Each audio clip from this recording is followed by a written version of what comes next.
The Red Bull Rant is a free-flowing podcast with three soccer-loving idiots who don't know when to shut their dumb potty mouths. So listener discretion, it's pretty much advised. Come here, will you? I need 2 more glasses for the girls, and also bring a pitcher of beer every 7 minutes till somebody passes out. And then bring one every 10 minutes, right? You got it.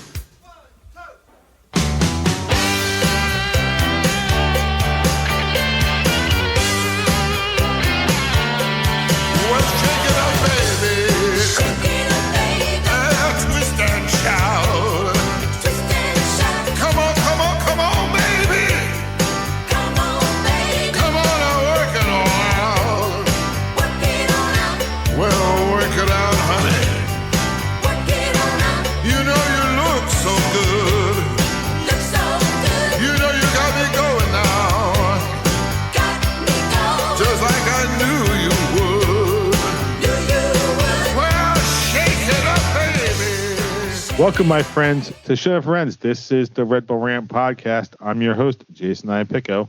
I'm Truman, and this is episode 477. Fours the win. Fours the win. Fours, yeah. Fours. All right, so New York Red Bulls got their first win of the season at home against not Atlanta United. Because apparently I can't read a schedule when I'm rushing. They beat Nashville 2-0 at home. Before we get into our thoughts on it, Truman, do you have the replies on Blue Sky? Guys, go follow us on Blue Sky. We do have one response, but you should get on that so we don't have to go back to Twitter. I really don't want to. We're not. Don't make us do things we don't want to do. So anyway, hey, our friend Jeremiah said Moting should have had a goal tonight. Guy did everything but score. Damn right. Whether you credit us playing well, Nashville being poor, or something in the middle, that was a terrific game. That said, I'm even more convinced that Stroud Edelman ain't it. Stroud was poor. I tend to agree. Yeah, I mean, those goals were not created by Stroud and Edelman. Although I don't think that's what they're supposed to be doing. I feel like one of them needs to... Okay, we're just getting to our thoughts. Usually we do likes and dislikes. I guess this will be my dislike, is that midfield combination. I feel like the formation we need to play, I think it was back when Sean Davis was with us. I think it was a 4-1-4-1 or 4-1-3-2. I forget the exact the forward part of the field. But Sean Davis basically played that defensive midfielder in front of the back line. I feel like it's got to be a 3-1 whatever, right? Because Stroud and Edelman to me feel like the same player. They feel like they're defensive midfield type players. And if they're not attacking minded, then one of them can't go forward to help the attack, really. I mean, don't get me wrong, like on the defensive side they're better, but I don't know. I think we did get lucky in terms of Nashville not playing that well. In terms of us scoring goals, I mean, we'll talk about it, but Sofo's goal was literally because he was first to the ball. Mm-hmm. And Forsberg's goal was just amazing. But outside that, we didn't create realistically too many chances. So it was just kind of like if you subtract those two moments, it's kind of like last year where we can get the ball there, but the final third just kind of breaks down. Do you feel like it was kind of like those moments were kind of repeat of the first game where they were turning the ball over and then it was just kind of going nowhere? Like they would get those defensive midfield turnovers, right? And then the balls just were not getting distributed where they should go. I think you saw a lot of that again. Yeah, because there's nobody linking the attack and defense. There's nobody right. That because realistically you have a defensive midfielder or the back line make the play. They have somebody close enough that can quickly turn it from defense to attack, and then you're off and running. Or or the player is just that good and they can do that themselves, break it up, and then turn it upfield. We don't have that player that can just switch on a dime to go from defense to offense. Right. So you need to have somebody with him that can do that. And that's the problem. Is Stroud and Edelman kind of are just both naturally more defensive minded, which is not. I'm not saying it's a bad thing. but they don't complement each other when they both are defensive. Right.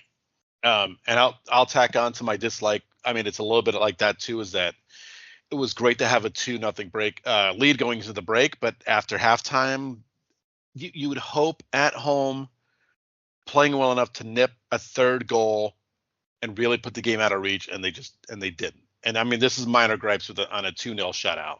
I would have loved them just get like one more in there, and really put that game completely out of reach, because if they score a goal and it's 2-1, and then you're like, okay, here we go. Now we got to hold on at home. So I would love, now worked out great for me, which we'll definitely get to, but I would have loved to seen that third goal really just kind of solidify the match. Yeah. I mean, Nashville is generally a really good team. They were playing, at least in terms, I think, better defensively than they were offensively in this game, but there's no reason we couldn't have gotten a third at some point in the second half. Yeah. All right. Likes, Truman, what did you like the most about this one? I mean, I guess I'll pick one, you'll pick the other. I will go with Emil Forsberg's goal. That thing was an absolute rocket. What a thing of beauty. Him getting the ball more in this game. Obviously, you saw the difference between losing on the road and winning at home. It was him having the ball on his feet, him getting a little bit of space, and just a perfectly placed shot. I was pumping my fist after that one at home by myself on the couch. But hey, it was such a perfect goal. I love to see it. Him setting the tone early in the season. Let's get more of that, please. Yep. And then, like you said, I'm going to go with the other one is Sofo's first MLS goal. Just a pure reaction to the missed goal by Choupo-Moting, who, by all accounts, should have scored in this game, but it just was unlucky. Yeah. But hey, you know what? Sometimes you score the goals like Forsberg does. Sometimes you score goals like Sofo does. They like they say on Letterkenny, they don't ask how, they ask how many. And hey, I mean, Moting had that Choupo-Moting shot was a great rebound. I thought he was going to score. It was actually really funny because, again, watching by myself on the couch, I thought it was in at first. Like, ooh! I got so excited, and I was like, fuck yeah! Like off that rebound, right? Perfect timing, perfect spot to only be starting because Lewis Morgan was shockingly injured in practice. Did not play in this game. Of course, there's an injury in the practice field. But to step in like that and to score your first goal, you can't ask for anything better. No, you really can't. All right. So, afterthoughts. Anything else we want to talk about? I mean, I was going to say, great night for the Red Bulls. They honored Ryan Mira, which was awesome. They unveiled their little Eastern Conference Championship thing. The Tifo was Red Bull Redemption. That was so badass. That was badass. Loved it. Could you have asked for a better night for the fans? Supporter section was fucking rocking. That was great to see. I know it's only the first home game of the year and it was kind of chilly, but let's get out and support this team, everybody. Let's do it. Yeah. So I heard the Ryan Mara stuff happened at halftime. Mm-hmm. It did. And I get why they didn't. I guess they wouldn't want to do it before the game because it was colder and people would just be filtering in late. But I also heard, so for context, right, I did not watch it live. So I just fast forwarded through halftime, didn't see anything. If you're going to have a Ryan Mara Ring of Honor ceremony, now I'm not blaming the kids, but why are the kids out there playing soccer at the same time? I don't know. I can't tell you that. I feel like whoever is setting this stuff up doesn't seem to understand the idea of focusing on the guy you're honoring. I mean, I would have liked to have them. Now, maybe it's just timing and it was the only day they can do it. But I would have loved them to say that for maybe like a warmer day in April or May, like a really nice night to have that. Because there was already so much going on with the first home game of the year. You know, you're already honoring the Eastern Conference champions. There's a lot going on. Maybe have saved that. But who knows? Maybe that's the only time they could do it. We don't know. Yeah, I don't know. On the unfortunate side, Kim Harper had to come out of the game early. I think he was spotted with crutches during the game, and as far as I know, they do not know when he'll be able to return. So unfortunately, that's going to be a loss for us. Yep. Although I'm kind of wondering if Morgan is back this week, do we keep Sofo on the field and change formation a little bit? Go from a 4-1. So Google has it listed as a 3-4-1-2 in the last match. What if it became a 3-4-2-2? Forsberg and Lewis playing those attacking midfield role, Sofo and Choupo-Moting up front. I don't know how easily you can adjust a formation 2 games into the season, but I'm not a coach, so it's not my job. Because Lewis Morgan is not the Cam Harper play on the wing and cross it in type player. But I wonder if you could tweak it just a little bit to get him still farther up the field and get more out of him. But keep Sofo on the field, because I feel like Sofo brought some energy, and if he was truly playing as a second forward, then having that would help Choupo-Moting and vice versa. But we'll see. Hopefully Cam Harper comes back sooner rather than later. Yeah, crutch is never a great sign. No. All right. Prediction standings. So Truman is in first now with 3 points for on the 2-0. And at least I got a point though, so I'm not completely lagging behind at this point. I had a feeling when they scored, when they went to make it 1-0, I'm like, all right, there's at least one more goal coming in this game. I may not win. It was way too right. It was too early. It was way too early. We're not going to go into the tie rest of this game without someone scoring a goal here. Yeah, it was way too early for it to only be one. So yeah. All right. Next up for the New York Red Bulls, they will now officially play Atlanta United. Let me make sure I got this correct. Yep. On the road at Atlanta, Saturday, March 8th, 7:30 p.m. Eastern Time. Atlanta comes into this game with a 1-0-1 record, 3 points, a -1 goal difference, 7th in the East. Now, for those who remember what I was talking about last week, they had a +3 goal difference. I'm sorry, a +1 goal difference. I guess I wrote it down wrong. They went from a +1 goal difference to -1 because of a 2-0 loss at Charlotte. Which, quick side note, do you know that because I just saw it on Reddit, that Charlotte honors like their player of the game by having them climb into the stands and sit on a throne and wear what to me looks like a Burger King crown painted black. Well, that's a little silly. I'll have to find it and send it to you, but yeah, it was just they have, I guess, their player of the game put on a crown, climb into like the first row of the stands, and he just sits on the throne for a bit. Well, also, did you see the Red Bulls opening thing with Cal Penn pushing down on bullhorns and smoke was flying out with the mascot? That was interesting.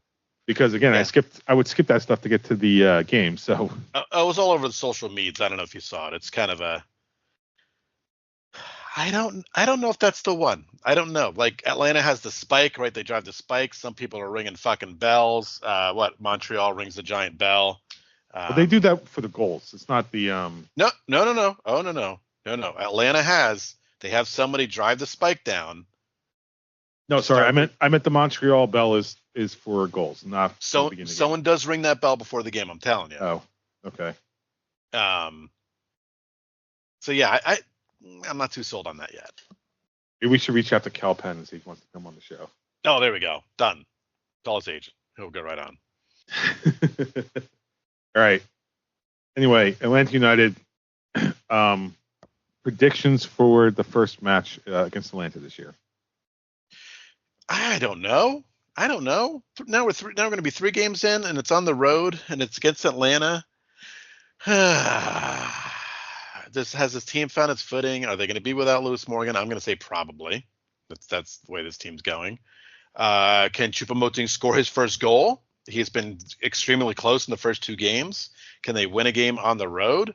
I don't know.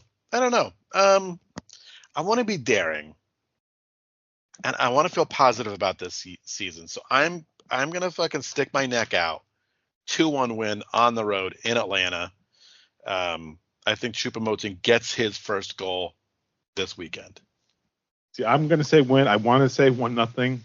I don't feel like it's gonna be a 1-0 game though. I also don't want to say 2-1 because I don't want to copy you. I'm going to be a little bold. I'm going to say a 2-0 victory on the road. Oof. Woo. Atlanta. Well, that's tough. Yeah. I think this Red Bulls team at least has 2 goals in them. And we do have a good defense. Mm-hmm. Absolutely. I know it's only a sample size of 2 games, but 1 goal given up in 2 games is good at the beginning of the year. Yep. So I could see us doing that, going down to Atlanta and winning 2-0. So that's if you want to be one of the best teams in the Eastern Conference, these are the games you go down and win. Right? These are the games you say, hey, we are a top team in this conference and in the league. Yeah. So Cincinnati, you get kind of a pass because you're playing in their stadium week 1. Mm-hmm. And it was only 1-0 loss, right? It wasn't like they didn't get blown spanked. out of the water. Right. Yep. 2 pretty equal teams in that game. Nashville 2-0, solid win. Yep. You go down to Atlanta, 2-1, it would still be a solid win, but this is, if you want to be, like you said, top of the East, top of the league, this is a game you got to win. Yeah. Make it a statement game. Yep. All right. So we would do the F1 update, but there's not really much to talk about, right? Do you want to know the names of the episodes for this season's Drive to Survive, which comes out tomorrow? And box now, box for hard. Stay out. Fuck! What tire. I hope it comes out at midnight, because maybe I can force myself to stay awake to watch 1 episode. It'll be tough, but I can try. To stay awake for 1. That's a bold move. It's gonna be risky, and I don't know if it's gonna work. But here you go. 10 episodes, Drive to Survive, all come out tomorrow. The episodes are Business as Usual, Frenemies, Looking Out for Number 1, Carlos Sainz, Signs, woo, Le Curse of Leclerc, Wheels of Fortune, In the Heat of the Night, Elbows Out, Under New Management, and Endgame. So there you go. 10 episodes, Drive to Survive, coming out. Now it's official Formula One season. Now you got the shows out. Now we get pumped. And I sent you the picture, but I got the Lego Speed Champions Red Bull kit. Yep. Which Walmart thankfully had out early, so I got it early. Oh, and the other awesome news, half of our listeners, well, probably most of our listeners don't know, but my job, I used to have to work every other Sunday, so I missed a lot of races where I would either have to listen to it on the radio on the way to work or just straight up not be able to watch it because I'm at work busy. But now our schedule changed at work. We are closed every Sunday except for the last Sunday of the month. So that means most of the time I will get to watch these races live. Or if it's like Australia, wake up in the morning and be able to watch it and not have to worry about getting ready to work or watching it halfway through the work. So fucking pumped about that. That's how it should be. Yes. So now I get my Red Bull steady for the most part at 7:30 at night, and I get Formula One on Sundays so I can watch it. And if they happen to play on the West Coast and it's like 10:30, you don't have to worry about waking up the next day. Nope. I'm just so happy about that. And now I finally have 2 actual days off every single week, which I didn't have before. With that, it is time for the dumping ground. I'm the trash man. Okay, so I'm going to, in the agenda, I have 2 items right now. I'm going to flip the order of them. Okay. First one, San Diego FC first home game. Neither did I, but there was some controversy, and so I know you have your terrible team of the week, but I'm going to put them up as a honorary because I'm assuming they're not going to be. I'm putting them up as an honorary team of the week because of their fans. Now, the context is, where is San Diego in terms in California? SoCal. What is relatively close by if you go south there? Mexico. Yep. What's the chant that Mexico fans love to do? Ooh. You don't need to say it. You don't Nope. need to say it, but you know what I'm talking about. Yep. Guess what chant the San Diego FC fans were doing? Oh boy. Yep. Loudly on audio during that game. To the point where the team had the image for the video boards ready to go. Really? Because it got put up on the screen. I don't know if the ref stopped it. I just saw that. I just saw the Reddit thread about it, and because the coach and them came out and saying this is not our values and all that, and that. But yeah, the team apparently had the graphics ready to go for that first home game, so somebody knew it was going to happen. Either that or somebody was really quick on making it. Yeah, someone's just like. Yeah, I mean, it's like it's a hard graphic. You just got to type out some text. Fuck. But yep, there's that. Oof. On top of that, this is what I just learned today, and it's related. That's why I'm going to bring it up. New York City FC's fans are not going to have a TIFO for their home opener this weekend because the third rail and the other supporter groups there have the same issue of the same words being said. And of course, the NYCFC front office is like, no, we're going to start coming down on you if you guys don't fix this. And as from what I can gather, there has been no official punishment yet. But just because of the time it takes to make TIFOs and all that stuff, they never started one for this game. Mm-hmm. Because why start it if you then get told you're not going to be able to do it, right? Why waste like 2 days of effort? So, unfortunately, this is the thing that we still have to deal with, right? Red Bull fans, and I'm going to admit, I've only really been around since 2011. Since then, I've never heard Red Bull fans use that word in mass.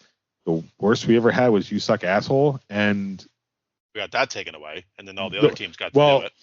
Taken away, yes, but the supporters groups agreed to it. It wasn't like they didn't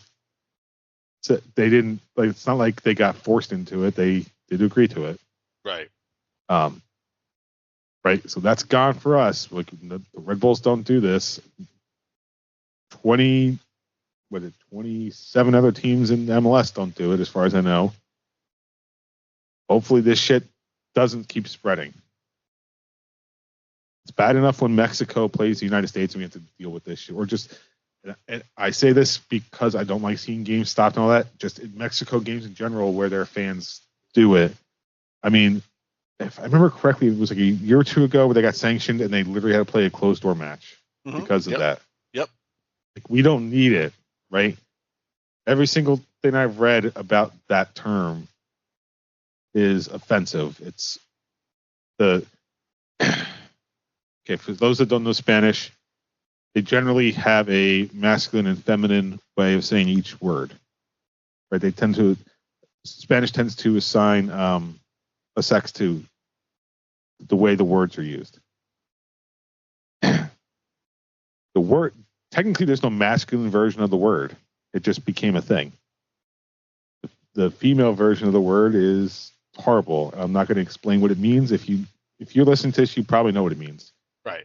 And then basically they took that and turned it into a masculine version for the same reason. And it's just like, and people consider that homophobic. And it's just, no, we should just not go there anymore.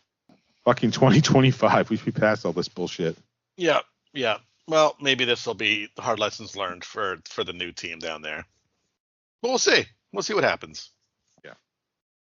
All right. On to a little bit lighter news. I'm going to find it. I don't think I have the sound effect. Wait, hold on. While you find it, I'm going to just mention Alisson Becker's 9 saves against PSG as Liverpool somehow pulled a win out of their ass in the Champions League on the road, 1-1-0. A game they did not deserve the win whatsoever. Alisson kept them in the game, making insane save after insane save, and then them literally scoring the one goal with, oh God, I don't even think there was 10 minutes left in the game. So that was huge. So there you go. I give you time. Yep. Thankfully, Voice Mod has a way for me to search. And his name is John Cena!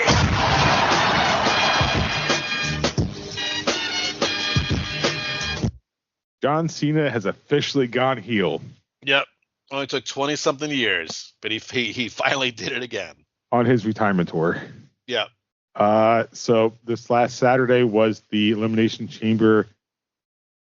They're not calling them pay-per-views anymore before. They're premium live events. Correct. Because you're going to watch them on like Peacock, so you're not really paying, not really pay-per-view. Well, you are paying for it, but they don't want you to know you're paying for it. during a segment where Cody Rhodes was talking to The Rock. I don't know the whole storyline, but apparently The Rock wants Cody's soul. So Correct. So The Rock has become the devil, apparently. Yes, he is the devil of WWE. And it was pretty much Cena, like, hey, sell your soul to me, and you'll be champion forever. You never have to worry about anything. Blah blah blah blah. He's buying protection from The Rock. Is that the idea? Pretty much, yes. Okay, so devil / mafia, got it. John Cena, and I'm assuming because I haven't finished watching it that he's supposed to face Cody at WrestleMania. Correct, because John Cena. Okay. Yep, correct. I assume he won the match just based off of that. You could put 2 and 2 together on that one. Yes. Yeah. Came out, I guess, the segment defended Cody because I didn't see the whole thing. Honestly, the most I saw was Jon Stewart using it to talk about politics. So I mean, how are we going to talk about it if you haven't watched it yet? That's the because problem. I saw enough of it to know what happened. Because basically Cody Rhodes told Rock to go. He said, "Go fuck yourself," which they did not censor. Oh God! Okay, I don't have to watch it. And then John Cena was like, "Oh shit, got him," and then hugged Cody. And then it got the signal from The Rock. Rock gave this weird, awkward throat slash thing, which wasn't quite a throat slash, but dragging his fingers across his neck with the 2. It was like the 2-finger throat / peace sign. Yes. And then Cody got kicked in the ballerinos, and then got the shit kicked out of him. After the smile went away. That was the important part. That mad Cena face. Which is just a hilarious look on him now, because he's a little bit older of a guy. He looks very silly, but it was great. What a great moment! The hair. Especially the hair too, because he has the hair out from the movies and shit. Yep. But hey, now what do you do? How long does he stay heel? Does he stay? He's retiring in December. Like, does he stay heel the whole time? I don't know, but does he start doing Make-A-Wish things? Well, now he's doing Break-A-Wish. He's trademarked Break-A-Wish now. Oh God. I hope he's going back to all the Make-A-Wish kids and just beating them all up, all the ones that have survived, just kicking them all in the balls, taking whatever swag shirts they got back, autographed title belts away, everything, just taking it all back. They should just do a segment like that where he's just like a fake segment, where he's just taking shit away from a kid. That I'd go back to watching WWE full time or something like that. I'd be all the way back in. Hey, WWE, if you want in on this little bit of a bit, we'll write it for you. This would be tell us what the rate is. Genius move. But good for WWE. They're doing something different. I don't think no one expected it. Nobody. Not his last year. If he had 3 years left, maybe, but no one thought he was going to do this in his final run. They're going to somehow turn him heel and turn him right back to babyface at some point to finish out his run. Yeah, I don't know. I hope they just don't do it for like up until WrestleMania and then they flip it again, because that'd be fucking stupid. Watch, like the Rock will come out, John Cena will say "fuck you" and do whatever, and he'll turn face again, and I don't know. But does he win the championship at WrestleMania? I feel like he has to. Right, as bad guy Rock. Well, isn't he like one away from tying guy Flair or something like that? He's tied. So if he wins a title, technically in WWE universe, because I think Ric Flair has way more titles than that. Well, yeah. But in WWE world, yes, he would be the all-time champion. Yeah. So heel Cena breaking Ric Flair's record. I mean, come on, that writes itself. Yeah. At WrestleMania, in his last WrestleMania. Yeah. Just need him to come out in a Ric Flair thing, like the coat. I just want him to now start coming out to Bad Bad Man by Bumpy Knuckles. Come out to that song. One song he made a video for. That's what he needs to do. All right. So I mentioned this just because of what it is. We don't generally talk politics on here for a reason. But the Daily Show was talking about the bullshit that happened last weekend. Mm-hmm. I'm not going to go into the actual what it is. But they used the Cena heel turn to explain it, and it is spot on. It is hilarious. Yes, it's it is really, really funny. Also, Jon Stewart now having to have a baby cup because he cut his hand on a real mug, which was also just incredible. Yeah. His finger bled a lot. It did. It was a mess. Like when I watched the video of him bringing his hand up and showing the blood, I thought he got the side of his hand. I thought they gimmicked his hand, brother. I thought they put some ketchup on it at first. I'm like, no, he fucked himself up pretty good. What? The way he held his hand under there, I could have seen that happening. Yep. And they were going to put some fake blood. I'm like, no, he got himself. Yeah. All right. Anything else for Dumping Ground? No. Okay. With that, it is time for Truman's Terrible Team of the Week. That's terrible. All right, I'm going a little outside the box. I think I've actually could have picked. I'm going to give you two games, but I'm going to give you an MLS game first because I'm going to give you. It's a tie with the teams that actually played each other, and that's Colorado and Dallas. Because Colorado blew a 2-0 lead, and then Dallas proceeded to score 3 goals in a row, and then gave up the tying goal in the 72nd minute. So no one got to win that game. Nobody. Both teams had leads, and both completely fucked it up. So there's my MLS one. But I'm just going to rewind to, I believe, on Tuesday, where PSV Eindhoven lost at home to Arsenal 7-1. And they got Brazil, huh? Yeah, that is absolute. I mean, that is a complete mauling. So I give you a little MLS, a little international soccer too. But holy shit, that's bad. I know they won their match 4-1. Can we give honorary mention to Inter Miami for having 2 red cards in 2 games? I know that was fucking bizarre.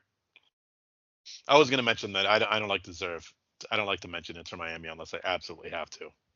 I don't know what the guy did to get a straight red card in the 96th minute. No idea. Well, something happened in the 90th minute because it was from the 92nd to 96th minute.